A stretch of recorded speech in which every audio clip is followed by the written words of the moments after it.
Hola amigos, mi nombre es Oscar Díaz y empezamos otra edición de Cara y Sello, el podcast de actualidad política, económica y social del Perú, con el debate de la semana, junto a José González, analista internacional desde Nueva York, y Juan Carlos Ruiz, analista político nacional, que ya retornó de tierras gauchas. Bienvenido, Juan Carlos. Hoy tenemos 3 temas y este es el primero. Mensaje presidencial sin sorpresas. Felizmente, gracias a Dios, la amenaza, no era porque no era anuncio, sino amenaza del presidente Pedro Castillo de dar sorpresitas en el mensaje no fueron tales. La única sorpresa en realidad fue que no lo dejaron terminar al pobre su discurso entre gritos de renuncia, corrupto, ¿no? Pero él, en general, vamos a escuchar a José González y a Juan Carlos Ruiz hablar, pero en general estamos hablando de un mensaje presidencial más largo de lo que se esperaba, casi 2 horas. La verdad, ninguna novedad, un recuento de un país que para muchos no es el Perú, pero efectivamente la economía está caminando por una cuerda separada respecto a la política, y eso creo que ha quedado bastante claro. Pero hay varias cosas, Juan Carlos, que obviamente no formaron parte de este discurso que se esperaba. Por ejemplo, alguna opinión del presidente sobre la contrarreforma universitaria o el ataque al enfoque de género quitándolo del sistema educativo, cosas como esa, ¿no? Nada de las bambas, por supuesto. Cuando se pide autocrítica, la verdad, yo creo que pregunto a Juan Carlos Ruiz y José González y a ustedes que nos escuchan en cualquier parte del mundo, en Caricello, amigos, ¿ustedes han escuchado alguna vez a un presidente dar un mensaje a la nación autocrítico? Yo no. Juan Carlos Ruiz, sus opiniones.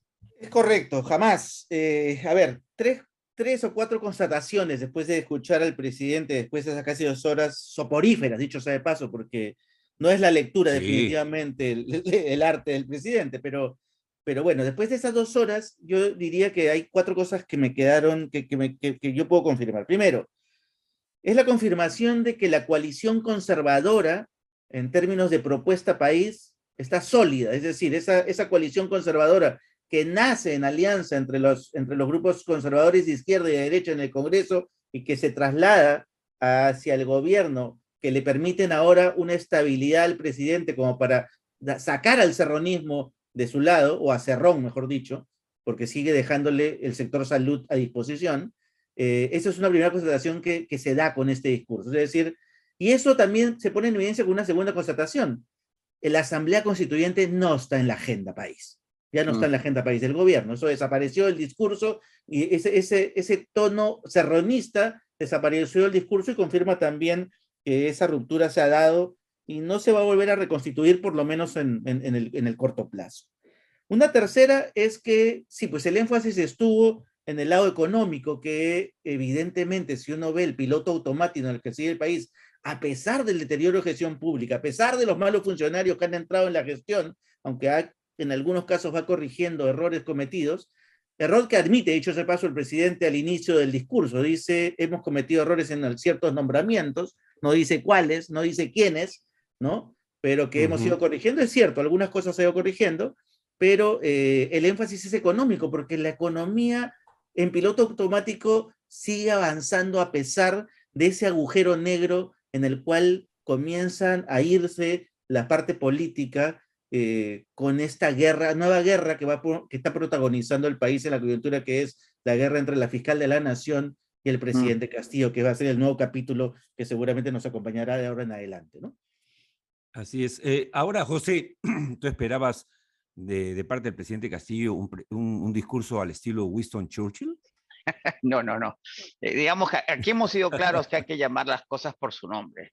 La presidencia de Castillo sigue siendo, ha sido, probablemente será precaria, torpe e inútil, repitiendo aquello que definimos como inútil. Mi madre tenía 4 hijos varones y un marido, y ella consideraba que sus hijos varones y su marido éramos inútiles, pero éramos inútiles porque no servíamos para lo que ella quería, no porque fuéramos completamente inútiles en todos los aspectos, si me dejo entender. Así es, La así es. inutilidad, y como lo ha dicho Juan Carlos en el pasado y lo dijo en Tierra Adentro, la inutilidad de Castillo es para ciertas cosas, pero hay un valor histórico, social, político en una presidencia como la de Castillo, independientemente de su inutilidad.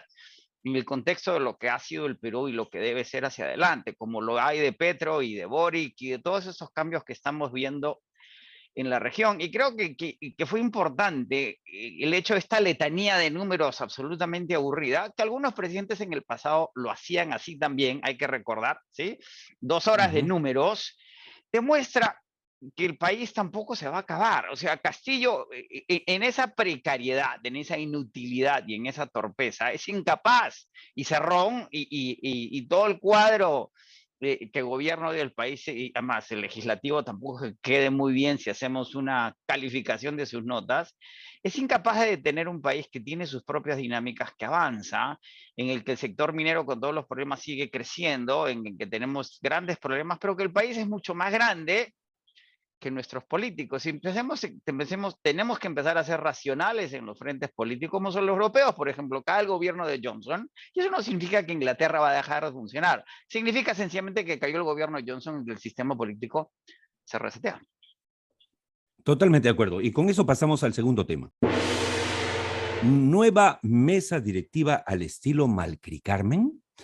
Como todos sabemos, amigos del podcast, pues nada, es ya la semana pasada, después de nuestra última edición, se eligió finalmente entre 4 listas a 2 y entre las 2, como habíamos dicho también, terminó ganando la lista que contaba con mayor apoyo, que era la de Lady Camones, donde lamentablemente uno de sus vicepresidentes, el señor Helera, como ya sabemos todos, acaba de declarar hace 2 días, sin que se le caiga la cara de vergüenza, que a la señorita que ha denunciado haber sido violada por el congresista Díaz en el propio edificio del Parlamento en Azángaro, él explica que es posible que eso haya ocurrido porque la chica tomó tragos con hombres y que era la única mujer.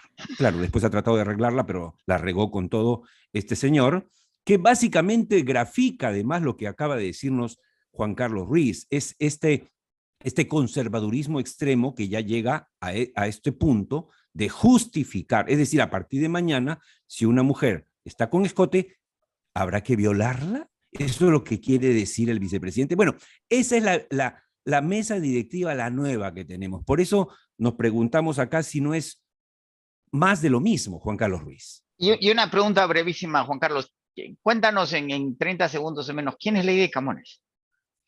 A ver, Lady Camones es la que fue la primera vicepresidenta de Mari Carmen Alba, ¿no es cierto?, en ese primer año de gobierno. Fue parte del pacto inicial que tuvieron las 6 agrupaciones que entraron al Congreso, 6 agrupaciones políticas, en el cual el bloque opositor acordó ir distribuyéndose la presidencia, primero Acción Popular, este segundo año le tocaba Alianza por el Progreso, y así le iba a tocar a Avanza País y a Renovación. Claro, después del primer año, en donde esas 6 fuerzas políticas se convirtieron en 12 fuerzas políticas, se han partido, se han dividido, ¿no es cierto?, en un agrupado que es el Partido Morado y en 3 personas libres que están ahí, Anderson, Picón, Echaíz.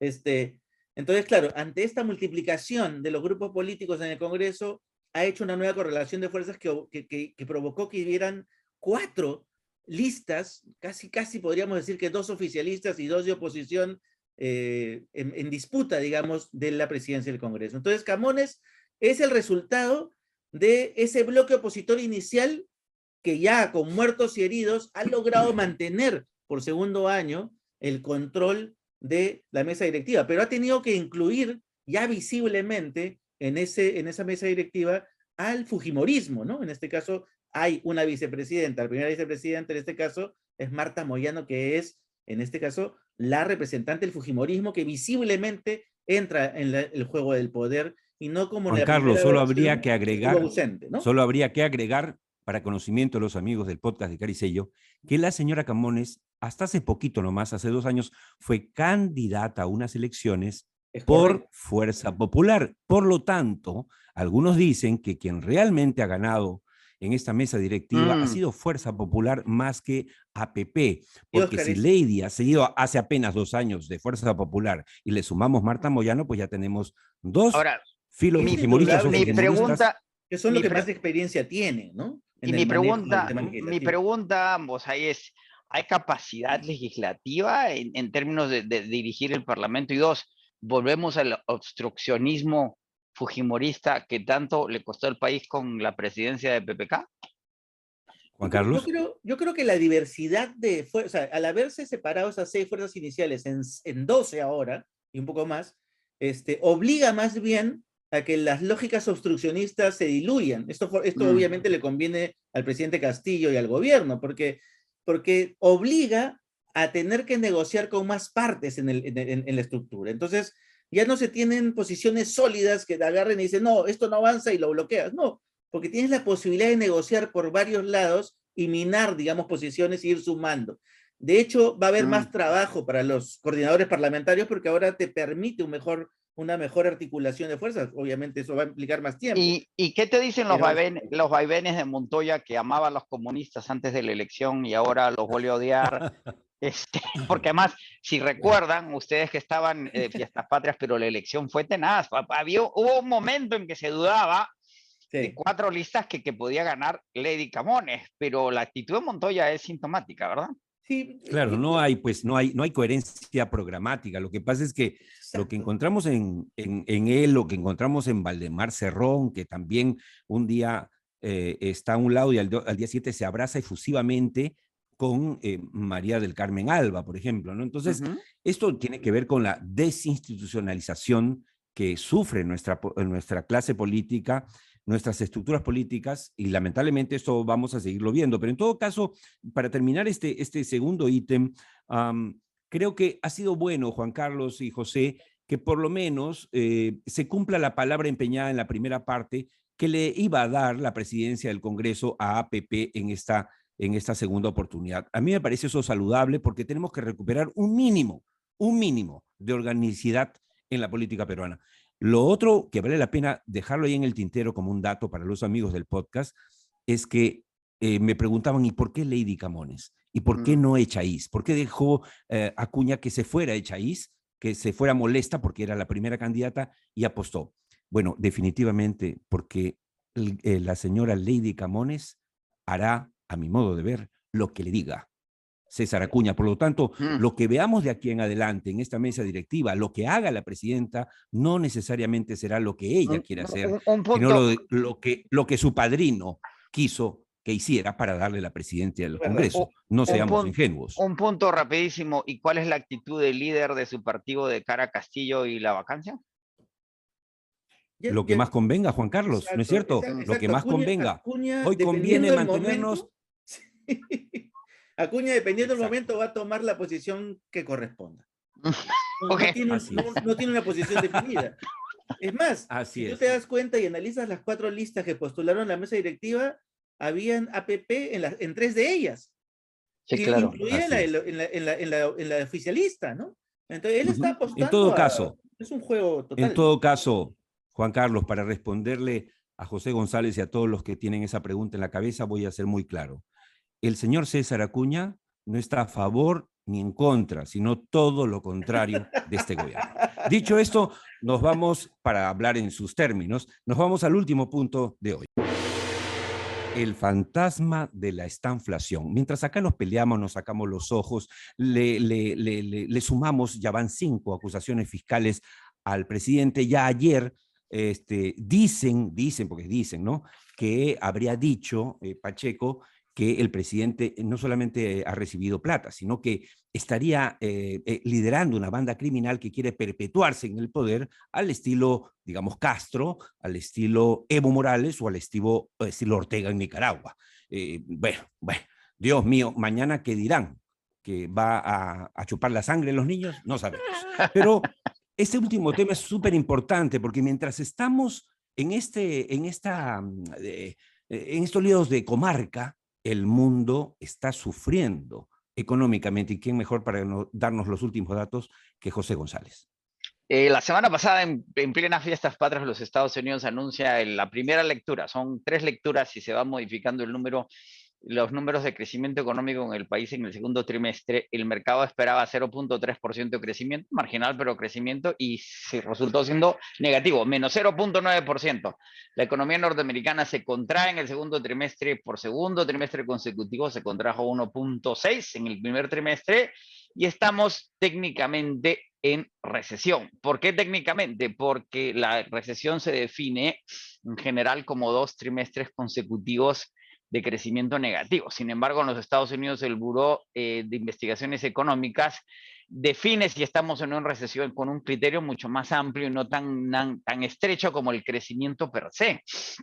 Y eso hay que maridarlo con una inflación en el mes de junio de 9.1%. Veremos cómo viene la inflación de julio en las próximas 2 semanas. Se anuncian los números de inflación en la segunda semana, pero ya estamos claramente en un proceso estanflacionario en los Estados Unidos. Ahora, ¿qué dicen los analistas? Que ese número del segundo trimestre se va a modificar y que probablemente de un número marginal, pero coincide también con que el Fondo Monetario Internacional anuncia su segunda o tercera revisión en los números, en sus proyecciones para el año 22, y corrige todos los crecimientos a nivel global, vuelve a ajustar el crecimiento global.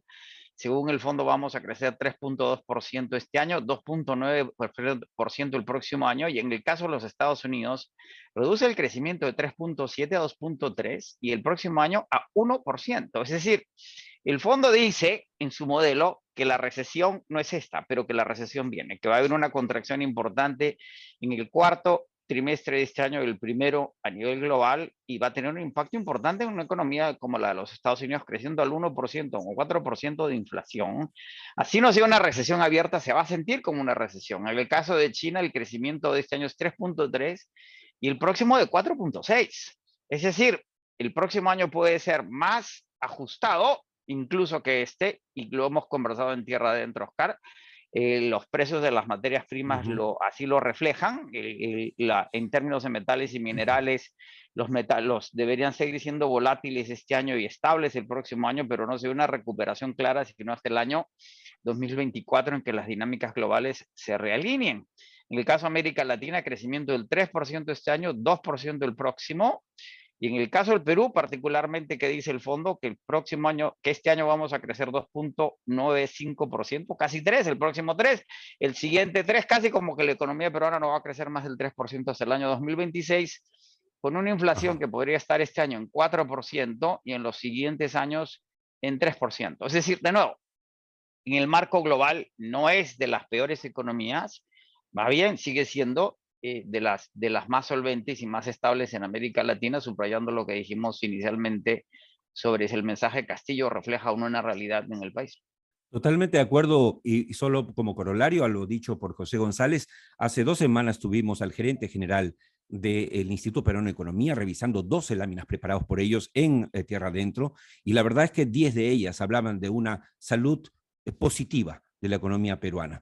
Por lo tanto, y es por eso, amigos, quienes nos acompañan desde hace 2 años en el podcast de Cara y Sello, que nosotros no tenemos la narrativa Willax. Nosotros no creemos que el mundo se está acabando, ni se acabará con Castillo, sino que efectivamente, como lo decía hace un rato José y como lo dije yo en una última entrevista que publicó el 28 de julio el diario El Trome, el Perú es más grande que sus problemas y que sus políticos.